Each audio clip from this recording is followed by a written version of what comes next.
Imagine você caminhando sobre a Terra, onde seres com mais de 3 metros de altura dominavam o horizonte. Segundo a Bíblia e relatos de culturas do mundo inteiro, gigantes realmente habitaram a nossa Terra.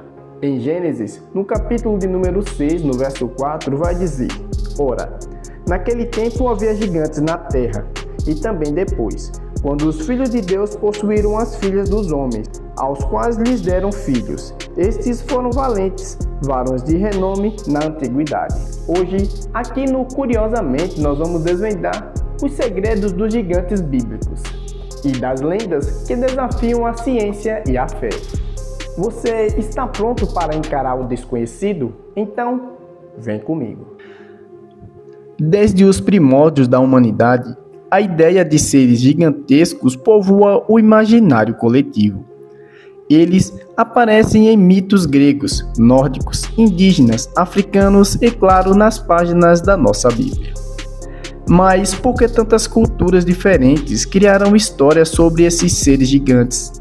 Seriam ecos de uma realidade esquecida ou símbolo de nossos maiores medos e desafios? Na Bíblia, os gigantes são mais do que personagens secundários.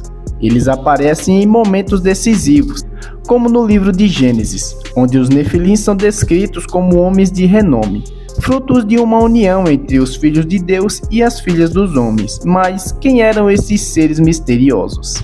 Além dos Nefilins, a Bíblia menciona os Anaquins, habitantes de Canaã, os Refaíns como Og, rei de Bassã, e o lendário Golias, derrotado por Davi.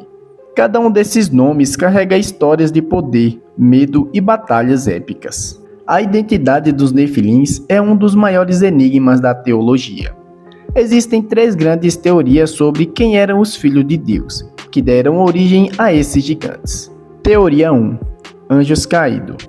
Descrição: filhos de Deus seriam anjos caídos que se uniram às mulheres humanas, gerando seres híbridos e poderosos. Fundamentação: base em textos apócrifos como o livro de Enoque, tradição judaica e cristã primitiva. Teoria 2. Linhagem de Sete.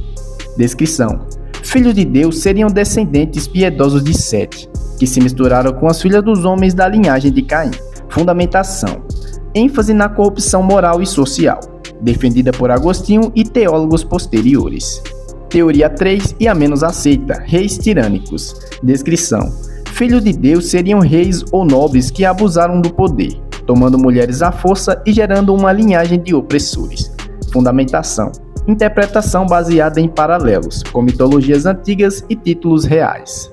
A teoria dos anjos caídos é a mais antiga e dramática, inspirando livros como o de Enoque, onde os vigilantes descem à terra e ensinam segredos proibidos à humanidade. Já a visão da linhagem de Sete fica na decadência moral, enquanto a teoria dos reis tirânicos destaca o abuso do poder e a opressão social. Nenhuma delas é consenso e o mistério permanece até hoje. Gigantes após o dilúvio: Anaquins, Refaíns e Og. Mesmo após o dilúvio, a Bíblia surpreende ao mencionar a presença de gigantes. Em Números 13:33, os espiões enviados por Moisés relatam: vimos ali os Nefilins, descendentes de Anak, e éramos aos nossos próprios olhos como gafanhotos. Os Anaquins eram conhecidos por sua estrutura e força. Og, rei de Bazã, é descrito como o último dos Refaíns, com uma cama de ferro de quase 4 metros de comprimento.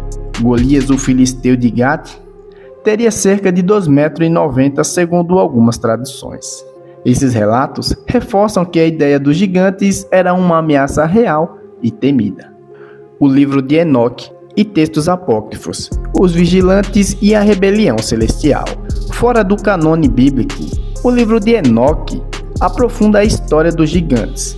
Nele, os vigilantes, um grupo de anjos, descem à terra, se apaixonam por mulheres humanas e geram uma raça de gigantes violentos e insaciáveis. Esses seres ensinam magia, metalurgia e artes proibidas, corrompendo a humanidade e precipitando ao dilúvio. O livro de Enoque influenciou profundamente o imaginário judaico e cristão, sendo citado em cartas no Novo Testamento e em tradições rabínicas. Ele apresenta os gigantes como símbolos da corrupção extrema e da necessidade de intervenção divina. Gigantes em outras culturas: mitologia grega, nórdica, hindu e indígena. A Bíblia não está sozinha em suas histórias de gigantes. Na mitologia grega, os gigantes filhos de Gaia e Urano desafiam os deuses do Olimpo na famosa gigantomaquia.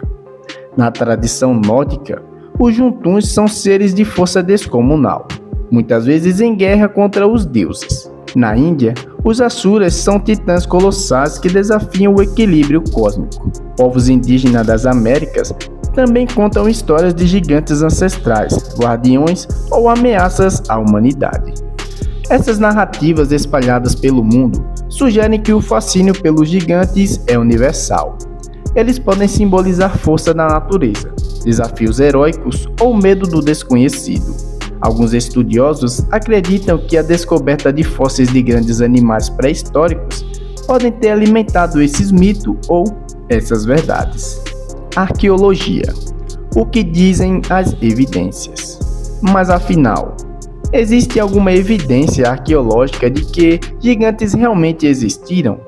Ao longo dos séculos, muitos ossos gigantescos foram encontrados, mas quase sempre pertenciam a animais pré-históricos como mamutes ou dinossauros, e foram confundidos com restos humanos. A ciência moderna reconhece o gigantismo como uma condição médica rara, causada por excesso do hormônio do crescimento, geralmente devido a tumores na hipófise. Pessoas com gigantismo podem atingir alturas extremas, mas são casos individuais, não uma raça de gigantes. No Brasil, esqueletos milenares como o de Zuzu do Piauí e outros encontrados em Sambaquis mostram que nossos ancestrais eram robustos, mas de baixa estatura. Não há registro de esqueletos humanos comprovadamente gigantescos. Quando eu falo que não há registro, eu quero dizer que acima dos 5 metros, mas tem registro de pessoas de até 3 metros ou mais. Gigantismo humano.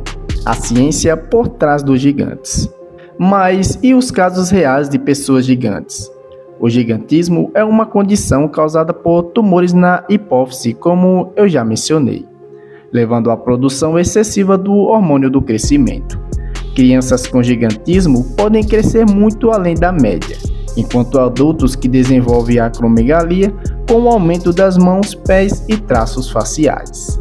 O maior homem já registrado, Robert Waldron, chegou a 2,72 metros, mas sua condição era rara e debilitante. Não há evidências de populações inteiras de gigantes, apenas casos isolados. Gigantes, símbolos, metáforas e lições espirituais. Diante da ausência de provas físicas, muitos estudiosos defendem que os gigantes bíblicos são símbolos poderosos. Eles representam o mal, a corrupção, desafios aparentemente intransponíveis e a necessidade de fé e coragem para superá-los. Diante da ausência de provas físicas, muitos estudiosos defendem que os gigantes bíblicos são símbolos poderosos. A história de Davi e Golias, por exemplo, há quem diga que ela é uma grande metáfora universal. Porém, eu acredito que sim, ela realmente aconteceu. Mas, digamos que ela seja uma metáfora. Ela pode ser um pilar sobre vencer as adversidades com inteligência e fé. Os nefilins podem simbolizar paixão descontrolada, orgulho e violência espiritual.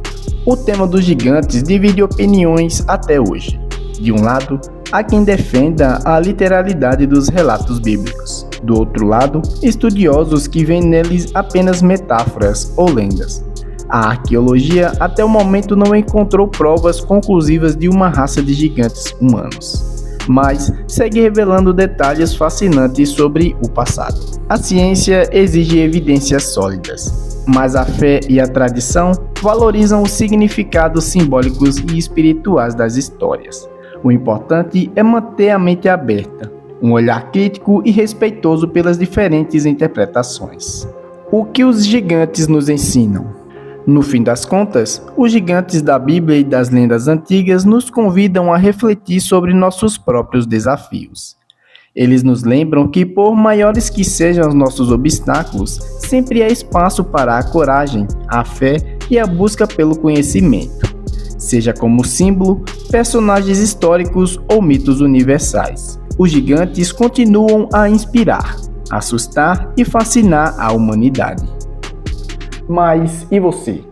Acredita que os gigantes já caminharam sobre a Terra? Ou acha que é só uma historinha para encantar os povos? Deixe o seu comentário e compartilhe suas teorias. E não se esqueça de se inscrever no canal Curiosamente, para mais mistérios e curiosidades do passado e do presente.